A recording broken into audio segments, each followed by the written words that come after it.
नमस्कार बंधुगण आज समय प्रत्येक व्यक्ति को एक भल एवं अधिक आय आवश्यक किंतु प्रश्न उठे जे आम आमर आय किपरि वृद्धि करवा। तेबे बंधुगण आज आम आपन को यही वीडियो रे कहबू जे आपण किपरि निजर आय वृद्धि करि परिबे। कारण जदि तुमे देखिबो भल जीवन यापन बंचिबा पई भल रोजगार हेबा बहुत गुरुत्वपूर्ण। तेबे बंधुगण जदि आपण मध्य निजर कम आय पई चिंतित तेबे चिंता करिवार आवश्यक नहीं। कारण आज आम आपन को एपरि किछि उपाय कहबू जहाँ को आपणे आपणकर आय वृद्धि करिपारिबे। तेणु बंधुगण एही विषय रे जानिबा पई दयाकरी वीडियोटी को शेष पर्यंत देखंतु। तेबे बंधुगण आसंतु देखिबा सही पद्धति गुड़िक कौन। नंबर 1 फालतू खर्च करंतु नहीं एवं टंका संचय करंतु जहाँ द्वारा आपण को सही टंका रे निजर व्यवसाय आरंभ करिपारिबे। बंधुगण टंका संचय करिवार सबुठु सहज उपाय होछि आपण समस्त टंका एकाथरे खर्च करंतु नहीं बरं आपण टंका पाइबा मात्रे आपण एथिरु संचय टंका बाहर करी अन्य एक अकाउंट रे जमा करंतु। एहा करिवा द्वारा टंका संचय करिवे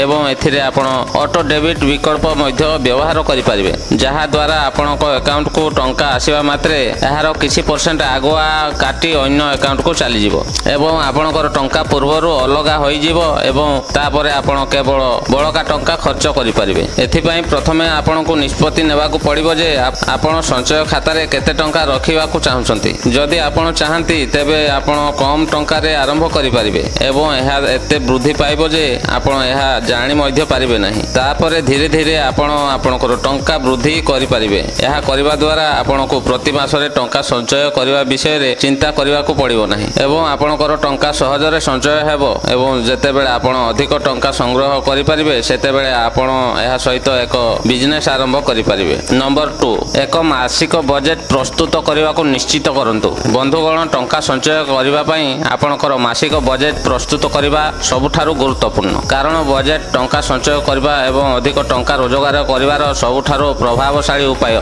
विवेचना करा जाय। एही बजेट रे आपणको आपणकर मासिक आय लेखिबाकू पड़िबो। तुमे प्रति मासरे केते टंका रोजगार कर तुमे टंका केउठारु पाइबो एहा परे आपणको एथिरे आपणकर खर्च लेखिबाकू पड़िबो एवं सेही खर्चर आपणको प्रति मासरे केते टंका संचय करिबाकू पड़िबो ताहा मध्य अंतर्भुक्त करिबाकू पड़िबो। एहा करिबा द्वारा आपणको प्रति मासरे केते टंका संचय करिबाकू पड़िबो एहार एक धारणा मिल जिवो। तेणु बंधुगण संचय करिबा पई आपणको एक मासिक बजेट प्रस्तुत करिबाकू पड़िबो एवं बजेट प्रस्तुत करिबा परे आपण प्रति मासरे सहजरे टंका संचय करि परिबे। कारण जेतेबेले आपण एहाको आपणको बजेट रे शामिल करिवे तेबे आपणको प्रति मासरे टंका संचय करिबाकू पड़िबो एवं जदि आपणको आय एते नुहे जे आपण प्रति मासरे टंका संचय करि परिबे तेबे एपरि परिस्थिति रे आपणको आपणकर आय वृद्धि करिबाकू पड़िबो। तेणु बंधुगण आज ही आपण मासिक बजेट प्रस्तुत करंतु। नंबर 3 इन्वेस्ट करंतु। बंधुगण जदि आपण आपणकर आय वृद्धि करिबाकू चाहछंती तेबे आपण टंका संचय करिबा सहित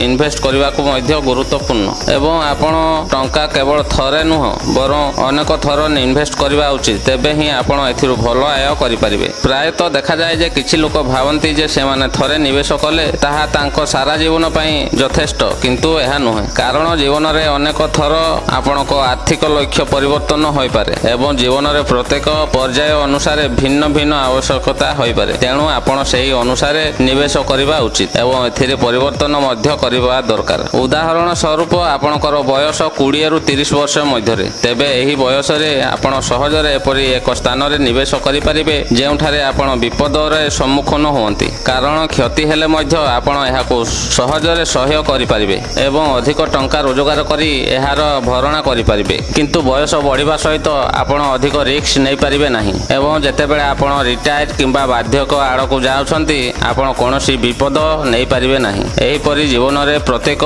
पर्याय रे तुमर आवश्यकता परिवर्तन होए एवं तुमर काम करिवार क्षमता मध्य परिवर्तन होए। तेणु आपण समय समय रे आपणकर आर्थिक लक्ष्य को मन रे रखी निवेश करिबा उचित एवं जीवन रो आरंभ रे केवल थरे निवेश करिबा यथेष्ट बोली भाबिबा उचित नुह। नंबर 4 निजर किराणा स्टोर आरंभ करंतु। बंधुगण कोरोना परे किराणा स्टोर व्यवसाय मध्य बहुत भल भावरे चलिबा आरंभ करिछि। कारण समस्तंकु राशन आवश्यकता अछि। जदि आपण चाकरी करूछंती तेबे आपण एही सहित आरंभ करि परिबे एवं एथिरु आपण पृथक आय पाइबा आरंभ करि परिबे। आरंभ रे आपण एथि पई भड़ा रे एक दुकान नै परिबे एवं कम बजेट रे मध्य याको आरंभ करि परिबे। तापरे तुमरो काम बढ़िबा सहित तुमे तुमरो दुकान को ଆହୁରି ବିସ୍ତାର କରିପାରିବ। ଆଜିକାଲି କିଛି କମ୍ପାନୀ ଅଛି ଯେଉଁମାନେ ବହୁତ କମ୍ ଟଙ୍କାରେ ଆପଣଙ୍କ ପାଇଁ ଏକ ଭଲ ସେଟଅପ୍ ପ୍ରସ୍ତୁତ କରିପାରିବେ। ଏହାପରେ ଆପଣଙ୍କୁ କେବଳ ସେମାନଙ୍କୁ ଟଙ୍କା ଦେବାକୁ ପଡ଼ିବ ଏବଂ ସେମାନେ ଅଟୋମେଟିକ୍ ସମସ୍ତ ଜିନିଷ ଆପଣଙ୍କ ପାଖରେ ପହଞ୍ଚାଇ ଦେବେ। ଏହାପରେ ଆପଣ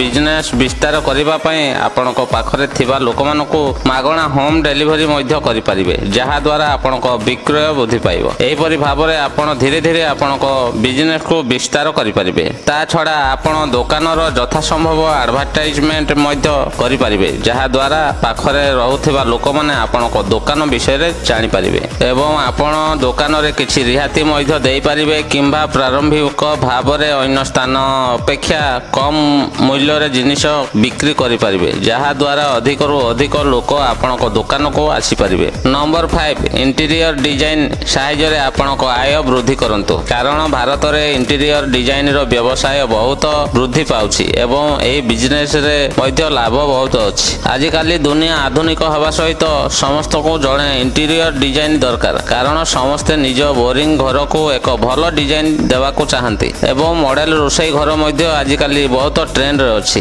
ଏହି ବିଜନେସ୍ କରିବା ପାଇଁ ଆପଣଙ୍କର ଯୋଗାଯୋଗ କ୍ଷମତା ଏବଂ ପରିଚାଳନା ବହୁତ ଭଲ ହେବା ଉଚିତ, ଯାହାଦ୍ୱାରା ଆପଣ କ୍ଲାଏଣ୍ଟଙ୍କ ସହିତ ଏକ ଭଲ ଭାବରେ ଯୋଗାଯୋଗ କରିପାରିବେ ଏବଂ ତାଙ୍କ ଦରକାର ଅନୁଯାୟୀ ଡିଜାଇନ ତିଆରି କରିପାରିବେ। ଏହି ବିଜନେସରେ ଆପଣଙ୍କୁ ଅଧିକ ନିବେଶ କରିବାକୁ ପଡ଼ିବ ନାହିଁ। ଆରମ୍ଭରେ ଆପଣ ଘରୁ ଆରମ୍ଭ କରିପାରିବେ ଏବଂ ଆପଣଙ୍କ କମ୍ପାନୀ ପାଇଁ ଏକ ୱେବସାଇଟ୍ ମଧ୍ୟ ତିଆରି କରିପାରିବେ। ତାପରେ ଆପଣ ଆପଣଙ୍କ କମ୍ପାନୀକୁ ଅନଲାଇନରେ ପୋଷ୍ଟ କରିପାରିବେ ଏବଂ ଧୀରେ ଧୀରେ କାମକୁ ବିସ୍ତାର କରିପାରିବେ।